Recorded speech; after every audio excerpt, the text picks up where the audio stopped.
तां वन्दे गुरुपरम्परां वाक्यकारं वररुचिं भाष्यकारं पतञ्जलिं पाणिनिं सूत्रकारं च प्रणतोऽस्मि मुनित्रयम्। मित्राणि नमो नमः। आपका स्वागत है। और आज हम पढ़ने जा रहे हैं तद्धित के अंतर्गत प्रागदेशीय के अंतिम पाठ को।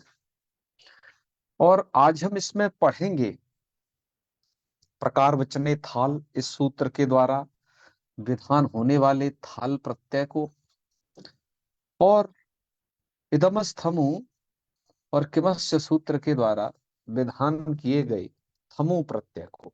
तो आज के पाठ में दो प्रत्ययों को हम विशेष रूप से जानने वाले हैं। तो चलिए आरंभ करें। आप सावधानी पूर्वक श्रवण करना है।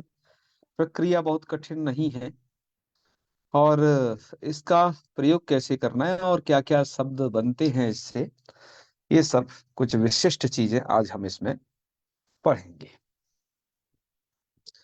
तो देखिए, थाल प्रत्यय करने के लिए पाणिनि जी ने सूत्र बनाया है प्रकार वचने थाल। इस सूत्र से थाल प्रत्यय का विधान किया जाता है। यहाँ पर पढ़ा गया जो प्रकार शब्द है ये केवल सदृश का वाची नहीं है, बल्कि यहाँ पर पढ़ा गया जो प्रकार शब्द है वो सामान्य भेदक मात्र है। तो सूत्र का अर्थ आपको ऐसे करना है, प्रकार वृत्तिभ्यः किमादिभ्यः स्वार्थे थाल प्रत्यय स्यात्। यह प्रत्यय स्वार्थ में विधान होगा। स्वार्थ का मतलब हम आपको बताए हैं कि वो प्रकृति के अर्थ में विधान होगा। तो प्रकृति के अर्थ में विधान होने से जो अर्थ प्रकृति का होगा वही उस थाल प्रत्यय का अर्थ होगा। तो अब यहाँ पर इस प्रकार वृत्तिभ्यः, इस बात को समझने के लिए गीता प्रेसकार में कुछ एक टिप्पणी दी है। तो राम नारायण दत्त पांडे जी क्या लिखते हैं ये सुनिए। जिस बात को हम शुरू में बताने का आपको प्रयास कर रहे थे कि प्रकार वचने थाल में जो प्रकार शब्द का अर्थ है उसे स्पष्टतया समझिए। वो लिखते हैं सामान्यस्य भेदको विशेषो, सामान्यस्य भेदको विशेषो अत्र प्रकारः। अर्थात यहाँ पर जो प्रकार शब्द, प्रकार वचने थाल में जो प्रकार शब्द है वो सामान्य का भेदक विशेष, उसे यहाँ पर प्रकार शब्द से ग्रहण करना है। न तू सादृश्यम, यहाँ पर यह जो प्रकार है वो सादृश्य परक नहीं है। ठीक है। तो प्रकार को वैसे इस प्रकार जो है सादृश्य परक होता है, लेकिन यहाँ का प्रकार मित्रों सादृश्य परक नहीं है। यथा, आगे लिखते हैं कि देखो कैसे इसको थोड़ा उदाहरण से समझा जाए। कह रहे हैं, यथा सामान्य तो ज्ञातम देवदत्तम प्रति अवस्था विशेष जिज्ञासायाम केन विशेष धर्मेण युक्तो देवदत्तः इति आशयेन कथम देवदत्तः इति केनचित् पृष्टः। क्या कहा जा रहा है इसे सुनिएगा, मैं इसका अर्थ भी आपको बताता हूं। यथा माने जैसे, सामान्य तो ज्ञातम, कि अभी सामान्य न आपने जाना, देवदत्तम प्रति मतलब देवदत्त के प्रति सामान्य ने ये जाना है। और अब जो है अवस्था विशेष जिज्ञासायाम, सामान्य रूप से जानने के बाद उसके अवस्था विशेष की जिज्ञासा होने पर केन धर्मेण युक्तो देवदत्तः, अब देवदत्त किस धर्म से, किस विशेष धर्म से युक्त है, ऐसे पूछने वाले ने अब प्रयोग कर दिया कि कथम देवदत्तः। देखो, केन विशेष धर्मेण युक्तो देवदत्तः, देवदत्त किस विशेष धर्म से युक्त है। या तो ऐसा कहें या फिर ये कहें कथम देवदत्तः, ऐसा भी सीधा कहा जा सकता है। तो कथम का मतलब यही है कि यहाँ पर ये थाल प्रत्यय है या थमु प्रत्यय, जो किसका अपवाद है, ये प्रकार वृत्ति अर्थ में ही विधान किए जा रहे हैं। तो इसलिए पूछा, इस पंक्ति को पुनः समझें कि केन विशेष धर्मेण युक्तो देवदत्ता। इस आशय से कोई यहाँ पर ये थमु प्रत्यांत शब्द को, क्योंकि कथम तो थमु से बना है ना, तो थमु प्रत्यांत शब्द से ऐसे भी पूछा जा सकता है कि कथम देवदत्ता, क्योंकि ये प्रकार वृत्ति है। ये जब हो प्रकार वृत्ति, तब किमादियों से थाल और थमु हो जाते हैं। तो यहाँ पर क्या होता है कि कथम देवदत्ता, जब ऐसा केनचित पृष्ठा किसी ने पूछा, तो कश्चिद भवद ज्ञातावस्था विशेष विशिष्ट एव देवदत्ता, तो वहां पर उसकी कोई विशेष अवस्था बताई जाती है, विशेष अवस्था से विशिष्ट देवदत्त बताया जाता है। इतिहास न उत्तरयति, इस आशय से ही कोई उत्तर देता है कि तथा देवदत्त का कैसा देवदत्त है, कैसा है। किसी ने पूछा कथम देवदत्त, कि देवदत्त कैसा है? तो फिर बता देंगे कि वो जो है देवदत्त ऐसा है, माने कि इस इस विशेष अवस्था से युक्त है देवदत्त, ऐसा बता दिया जाएगा। और एक बात और जानिए, कथम देवदत्ता तो कह देंगे तथा देवदत्ता, इस प्रकार का है देवदत्ता।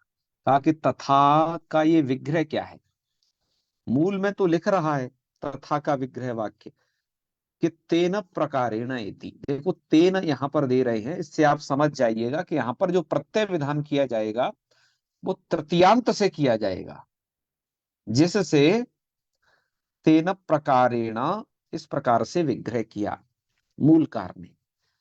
लेकिन मित्रों, शब्देन्दु शेखर व्याख्या लिखी है वैयाकरण सिद्धांत कौमुदी पे भट्ट नागेश जी ने, उनका ये कहना है, जिस बात को ये गीता प्रेस के टिप्पणीकार भी लिखते हैं, कह रहे हैं कि तेन प्रकारेण इति मूलोक्त विग्रहे विशिष्ट इति शेषो बोध्य। तेन प्रकारेण, तथा जब ये रूप आप बनाओ तेन प्रकारेण है, ऐसा विग्रह करो, तो यहाँ पर भैया विशिष्ट शब्द को जोड़ करके विग्रह करना, अर्थात उस प्रकार से विशिष्ट माने युक्त है देवदत्त इत्यादि कोई है, तो विशिष्ट ऐसा कह करके आपको वहां पर बनाना है यह प्रक्रिया को पूरा। इसलिए मूलकार ने तो भले ही यहाँ नहीं जोड़ा, कदाचित उनका ऐसा आशय हो, नागेश कहते हैं, तो यहाँ पर इसलिए गीता प्रेसकार ने भी लिखा कि तेन प्रकारेण इति मूलोक्त विग्रह विशिष्ट इति शेषो बोध्य, यहाँ पर विशिष्ट शेष है। तो हमने भी यहाँ पर तेन प्रकारेण विशिष्टा, ऐसा पूरा विग्रह समझना चाहिए आपको। ठीक है, हाँ, ये पूरा विग्रह है कि उस प्रकार का विशिष्ट देवदत्त, मतलब उस धर्म से विशिष्ट देवदत्त। तो ये बनता कैसे है, रूप को अब देखिए, थाल प्रत्यय के परे होने पर क्या क्या प्रक्रिया होगी, और ये होना किन प्रकृतियों से है, तो हमेशा याद रखना, किम सर्वनाम बहुअद्वयादिभ्य, इन्हीं से आपको करना है। माने कि सभी सर्वनामों से करिए, लेकिन उसमें से द्वि स्मद अस्मद भवतु को छोड़ दीजिए, है ना, उन सब से आपको कर लेना है। जहां पर वैसा प्रयोग दृष्टिगोचर होता है तो आप करिएगा। तो चलिए करते हैं हम। तेन प्रकारेण ऐसा विग्रह किया, लौकिक विग्रह है, अलौकिक विग्रह कर देंगे तद टा, क्योंकि तेन किससे बनता है, तद शब्द है यहाँ पर मूल, तो स्थिति हो गई अब तद टा और थाल प्रत्यय किया हमने, ये स्वार्थ में हो रहा है ये प्रत्यय, प्रकार वृत्ति को कहने के लिए है। प्रकार वृत्ति के मादिभ्य, प्रकार वृत्ति में स्थित जो किमाती है। प्रकार शब्द का अर्थ समझ लेना, सामान्य भेदको विशेष अत्र प्रकार, सामान्य जो भेदक है ऐसा विशेष यहाँ पर प्रकार शब्द से गृहीत है। तो यहाँ पर अब विग्रह जब आपने किया तद टा थाल तद्धितांत तत्वात् प्रातिपदिक संज्ञा करिए से, ता विभक्ति का लुक करिए, स्थिति हो जाएगी तद था। इसके पश्चात अब आपको तद के दकार को आदि नामा तो गुणे करके त था, और रूप फाइनली बन जाएगा तथा। ठीक है, तो तेन प्रकारेण तथा, ऐसे यथा की विक्रिया आप क्या समझिए, ये न प्रकारेण विशिष्ट, ये विशिष्ट को मत भूलना, ये न प्रकारेण विशिष्ट इति यथा। तो यहाँ पर, यहाँ जो मूल शब्द है देखो, तद की जगह आप जो है यद रख लेना, यद का है, और यद का जो है तेदाई नामत्व गुणे करके यह हो जाएगा तो रूप बच जाएगा यथा। इनकी प्रक्रिया एक जैसी है, तो हमने यहाँ पर उसे नहीं लिखा है। अब इसके पश्चात मित्रों, क्या जो जितने भी किमादिभ्य माने कि जो भी सर्वनाम है जिनसे ये विधान किए जा रहे हैं इस प्रागदेशीय प्रकरण के प्रत्यय, क्या ये इन उन सभी सर्वनाम से हो जाता है क्या ये थाल प्रत्यय? तो कह रहे नहीं, किन्हीं से, तो इन्हीं अर्थ में थमु प्रत्यय होता है, मतलब ये थाल प्रत्यय जिनसे होगा, ठीक है, लेकिन कुछों से तो थमु प्रत्यय होता है थाल को अपवाद करके, है ना, थाल का अपवाद है, ये समझ लेना। मतलब जब जहां थाल, इनसे थाल कभी होना ही नहीं है, इनसे थमु प्रत्यय ही होगा। जैसे इदमस थमु, इदम शब्द से थमु, एतदोपि वाच्य, एतद शब्द से थमु, और किमश्च, और किम शब्द से भी थमु प्रत्यय होता है। ठीक है, इनसे थमु प्रत्यय करना है। मैं आपको थाल प्रत्यय और किन से होता है इसके विषय में थोड़ा एक पीडीएफ और दिखा दूं, बहमी व्याख्याकार ने कुछ उसमें ऐड किया है, माने कि इन इन शब्दों से आपको थमु प्रत्यय कर लेना है। तो ये देखिए भैया, थमु प्रत्यय के उदाहरण। हम्म सप्तम यात्रल, ये तो हम पढ़ चुके थे। अब यहाँ है ये, तई तो रथो, ये सूत्र भी काम आएगा जब भी आप पढ़ेंगे। तदा सूत्र भी अभी लगेगा। अब ये है दमस्तमु के उदाहरण यहाँ पर।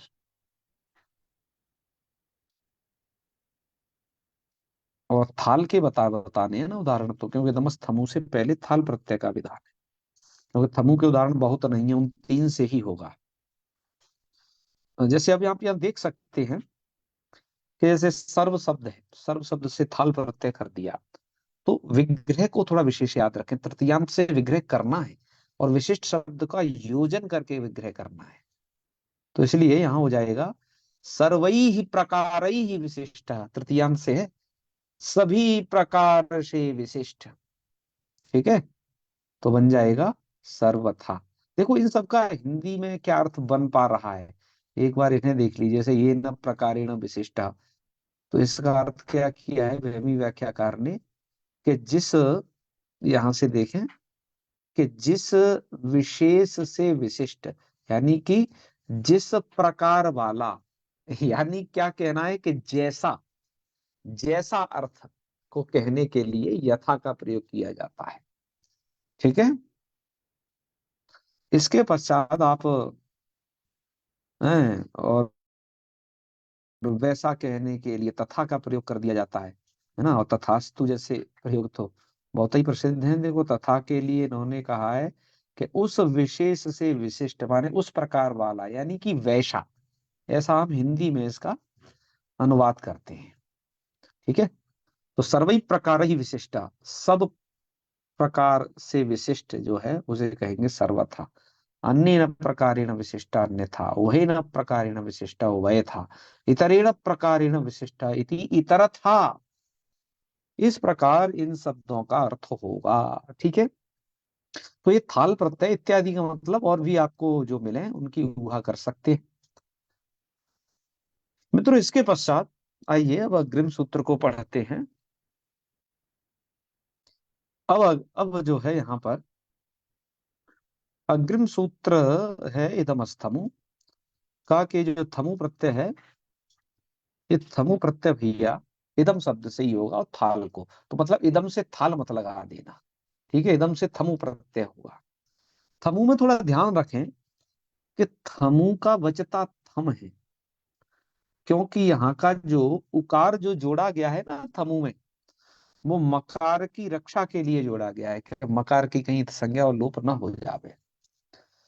तो इस कारण से इसका बचेगा थम। तो आइए पहले समझ लेते हैं अर्थ। अर्थ इसका ऐसे कर लेना है, प्रकार वृत्ते, प्रकार वृत्तेर इदमः थमु प्रत्यय स्यात् स्वार्थे। प्रकार वृत्ति अर्थ में इदम शब्द से थमु प्रत्यय हो जाता है स्वार्थ में। स्वार्थ माने प्रकृति अर्थ में। लिखा है मूल में थालोपवाद है, ये थाल का अपवाद है। तो इदम शब्द से थमु करेंगे, लेकिन वार्तिककार ने देखा, कह रहे भैया इदम से ना करो। वार्तिककार कहते हैं एतदोपि वाच्य, कहा कि एतद शब्द से भी का करो, थमु प्रत्यय कर लो। अतः यहाँ पर लकौमुदीकार ने इत्थम जो रूप बना है वो तो इदम से भी बन जाएगा और एतद शब्द से भी बन जाएगा। अतः विग्रह दोनों के तृतीयांत से कर रहे हैं। इदम शब्द के तृतीयांत से करना है अनेन प्रकारेण, और विशिष्टा जोड़ देना यहाँ पर भी। इसी प्रकार से एतेन प्रकारेण विशिष्टा इत्थम बनेंगे, बनेगा इत्थम ही। कैसे बनेगा भैया, इसके लिए इस प्रक्रिया को समझिए। विग्रह करिए अनेन एतेन वा प्रकारेण विशिष्टः। अब पहले इदम वाला बना लेते हैं, उससे इत्थम बनेगा।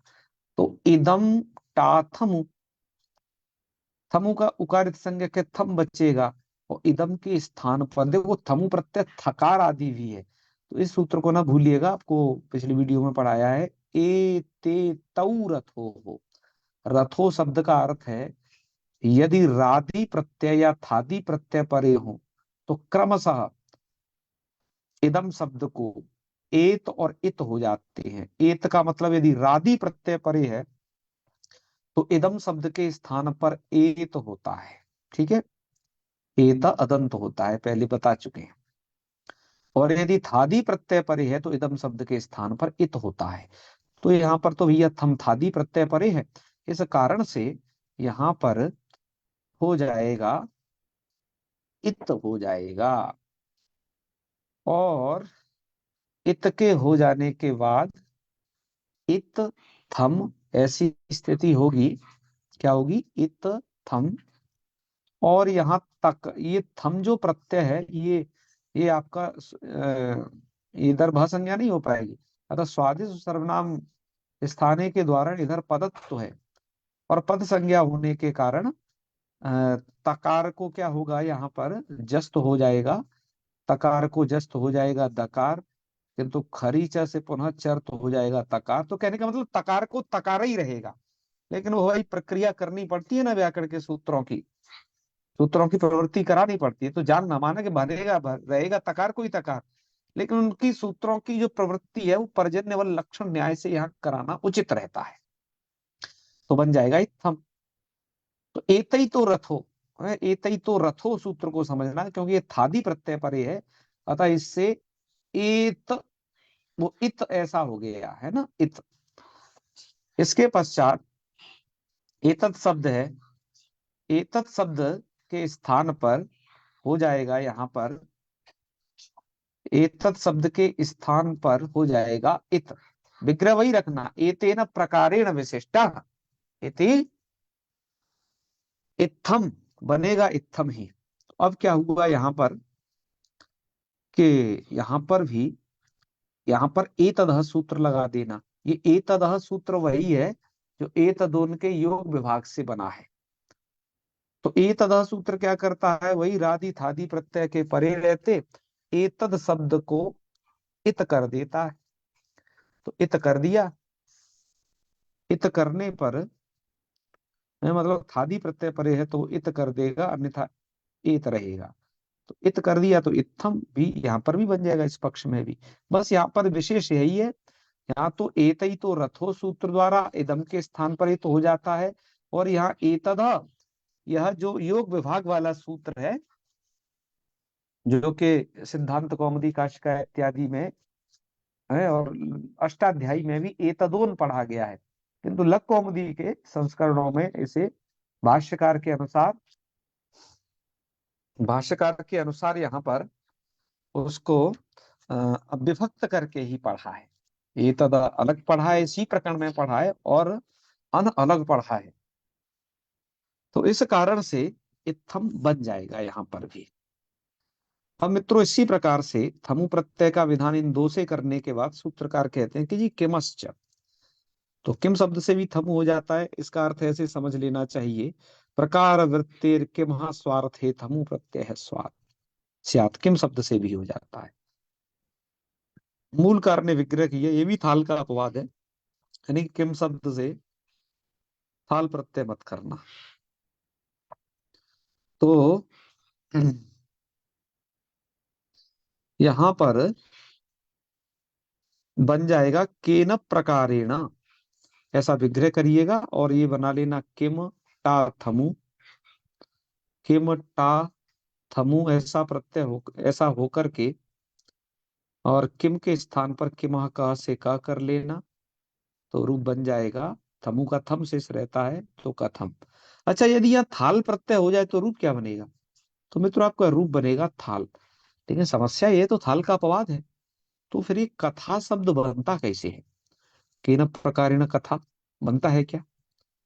इस विषय में आप थोड़ा सा जानकारी जुटाएं और भैया हमें भी बताएं कछू बात। ठीक है।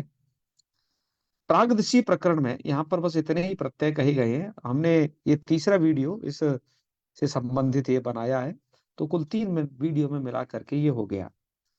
यहाँ पर थोड़ा सा देख लेते हैं आपके सुधा व्याख्याकार ने क्या व्याख्या लिखी है, एक बार उनके पक्ष को भी देख लें। उस पुस्तक को हमने पिछले 3 वीडियो में देखा नहीं है, किंतु यहाँ पर आइए कुछ और चीज आपको इसमें मिलेगी। तो देखिए, हम आपको आज वही बताते हैं जितना आज पढ़ाया है वो इसी में। तो ये क्या लिखते हैं, देखिए, ये लिख रहे हैं तथा शब्द से लिख रहे हैं तेन प्रकारेण। ठीक है। और इसका अर्थ भी लिख रहे हैं, थोड़ा अर्थ से ही गौर कर लें, थोड़ा सा ये करें। हाँ,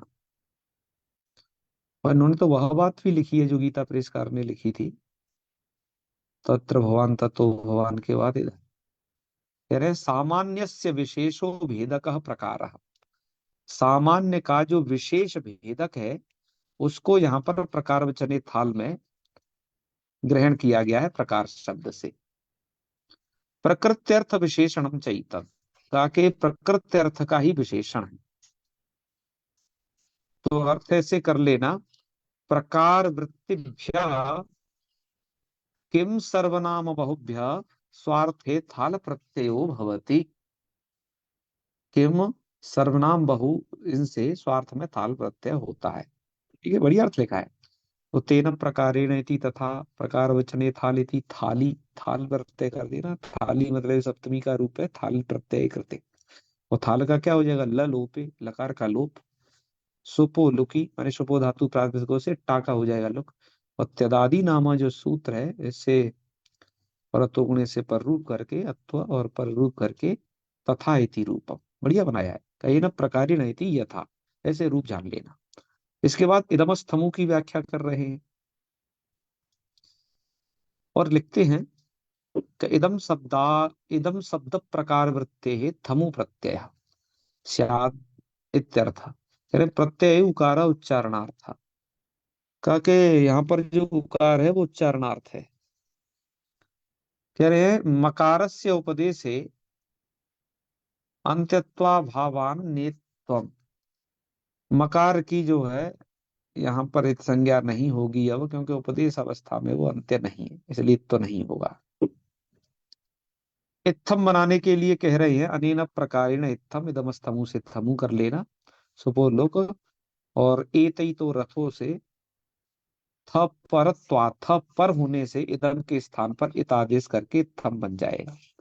वार्तिककार का भी मत दिया एतदोपि वाच्य एतेन प्रकारेण इति इत्थम। अत्र प्रकृत वार्तिकेन थमु एतई तो रथो इति। हाँ भाई, ये वाली बात थोड़ा सा नहीं है इनकी।